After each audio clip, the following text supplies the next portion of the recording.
It started like any other camping trip. Just me, my buddy Jake, and my cousin Dan. We were heading up to northern Wisconsin, someplace near the Chequamegon-Nicolet National Forest. Jake said he found this hidden campsite online that wasn't on the maps. Real off-the-grid kind of place, quiet, remote, and surrounded by miles of thick forest. It sounded perfect. We packed up the car with the basics: tents, food, water, flashlights, some beer. It was early October, just cold enough to feel like fall but not enough to worry about snow yet. The plan was to stay 3 nights. Unplug, unwind, and just chill around a fire under the stars.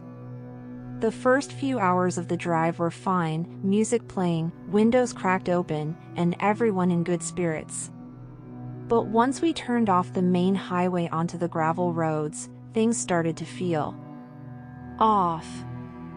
The trees got denser. The GPS lost signal.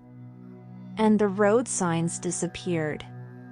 We should have passed a town by now, Dan said, checking his phone. I've got nothing. Jake tapped his screen, frowning. It was supposed to be past a place called Rock Hollow. But I haven't seen any signs. We slowed the car, coming up on a fork in the road. No signs. Just 2 dirt paths disappearing into the woods. Left or right? Jake asked. I looked at both. They looked the same, narrow, uneven, with tree branches reaching in like claws. I picked left. I wish I hadn't. We drove for maybe 15 minutes down that narrow dirt path. The woods thickened, crowding in on all sides. The road got bumpier, and I started to see things: junked-out cars, old washing machines, broken-down trailers. They weren't close to the road, but they were out there, scattered through the woods like graves. Dan noticed too. You guys seeing this crap? Yeah, I said. Doesn't feel right. Then we saw it, an old wooden house with a front porch that sagged like it was tired of standing. A rusted truck sat out front, flat tires, doors hanging open. There were animal bones scattered in the yard, I'm not exaggerating. Bones, like deer or something. Jake slowed down. Maybe we should ask for directions. No, Dan and I said in unison. He didn't argue. We kept going, but the road narrowed so much that tree branches started scraping the sides of the car. We were barely crawling now, looking for a place to turn around. That's when the tire blew. No! Jake shouted, yanking the wheel. The car leaned hard to the right. I jumped out, already feeling panic rising in my throat. Sure enough, back passenger tire was toast, totally shredded. Jake started cursing, and Dan kicked at the dirt. No signal, right? I asked. They checked again. Nothing. Dead phones all around. Let's just change the tire and turn around, Jake said. We don't have a spare, Dan reminded him. You said it didn't fit this car. Jake went pale. That's when we heard it, movement. In the woods, like footsteps, not deer, not squirrels, but human-like. I turned around and saw a man standing between 2 trees, maybe 30 yards away. He was tall, wiry, with a scraggly beard and a hat pulled low over his eyes. He didn't wave, didn't speak. Just stood there. Then a second man stepped out next to him. I grabbed Jake's arm. Get back in the car. We didn't wait to see what those guys wanted. We jumped back into the car and started rolling, even with the flat tire. Jake floored it as best he could, the car jerking and groaning down the path. We bounced hard over roots and rocks, and it felt like the whole axle might snap. Then we hit a dip, and the car died. Steam poured out from under the hood. We were done. I opened the door and listened. The forest was quiet again, too quiet. "Grab your bags," I said. "We're walking." We didn't argue. We grabbed our backpacks, stuffed with water, snacks, and whatever else we could carry.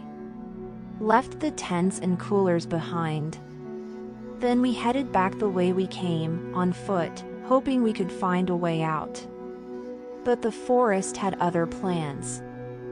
After walking for what felt like hours, we realized we weren't seeing the same path anymore. There were no tire marks, no broken branches. We'd veered off somehow, lost in the trees. Then we heard the howls.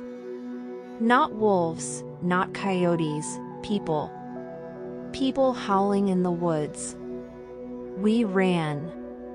Branches tore at my clothes, scratched my face. I didn't care. All I knew was we had to move. Jake kept looking back, muttering, "They're following us." We reached a small ravine and climbed down into it, hiding under an overhang of rock. We stayed quiet for almost half an hour, listening. Leaves crunching, twigs snapping, a low whistle. Whoever was out there, they were looking for us. "Why are they doing this?" Dan whispered. "I don't know," I said, my voice shaking. That night, we didn't sleep. We found a hollow under some fallen trees and huddled close, taking turns staying awake. The forest seemed alive around us, noises, movement, whispers that didn't make sense.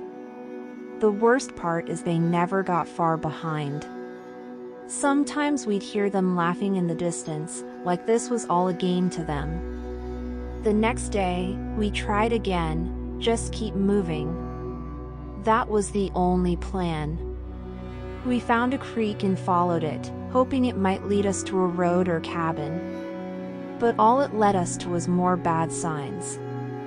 We started seeing things carved into the trees, symbols, like XS with circles around them, or weird spirals. Some looked freshly cut. "Is this a hunting area or something?" Jake asked. "No one carves this deep out in the middle of nowhere for fun," I said. We didn't say it out loud, but we all knew this wasn't just about being lost. We were being hunted. By who or what, I wasn't sure anymore. Then we came across a clearing. In the middle was a pole. Tied to it was something that looked like a scarecrow at first. But it wasn't straw, it was animal skin, stitched together. Hung with bones and feathers, and human teeth. We ran again. It was Dan who spotted the smoke.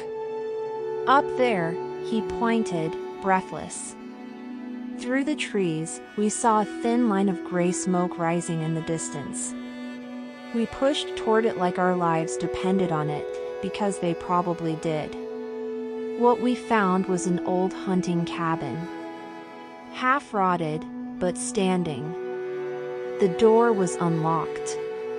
Inside, there was a wood stove, some broken furniture, and a shotgun hanging on the wall. Jake grabbed the gun. It only had one shell. We barricaded the door and waited. Maybe someone would come. Maybe the people following us would give up. Nope. That night, they came back. We heard them outside, no talking, just walking around. Scraping along the walls, a single knock on the door, slow and heavy. We didn't breathe. Then a voice, low, scratchy, like it hadn't been used in years. "Don't belong here." Another voice, "Forest, don't forget." I raised the shotgun, even though I only had one shot. Jake stood by the window with a knife.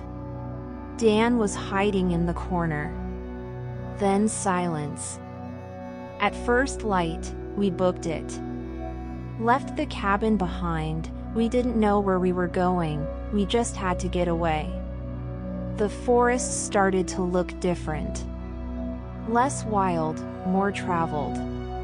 We found a boot print and an old trail. We followed it, praying it led somewhere.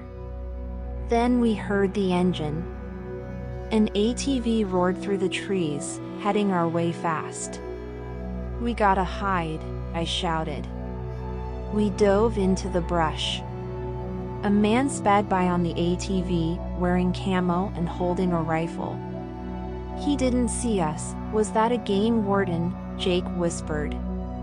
We waited until the sound faded, then kept moving. Finally, around midday, we reached a gravel road. Civilization, kind of. We walked for another hour before we saw a truck. Real old, dented, but running. A man stood next to it, loading firewood.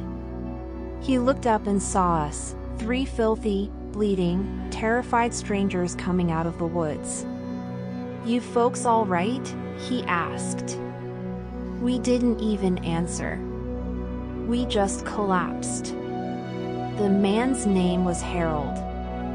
He was the real deal, lived up there for years, off-grid but not insane. He took us in, gave us water and something to eat, and let us rest. We told him what happened. Or at least, parts of it. He listened, nodded slowly. "There's places in them woods people don't go," he said. "Not anymore." "Who were they?" Dan asked. Harold just shook his head. "Old families. Keep to themselves, don't like outsiders, you were lucky." He drove us to a ranger station the next day. They took our statements, but I could tell they didn't believe half of it.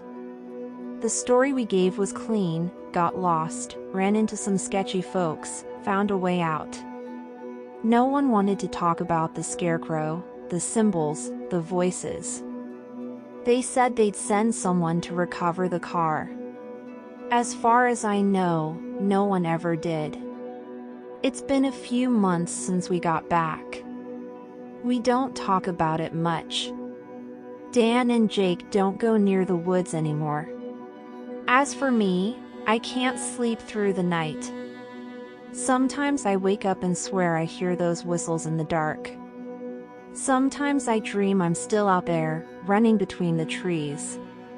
But the worst part is, sometimes when I close my eyes, I still see that man in the woods. Standing between the trees, not moving. Just watching.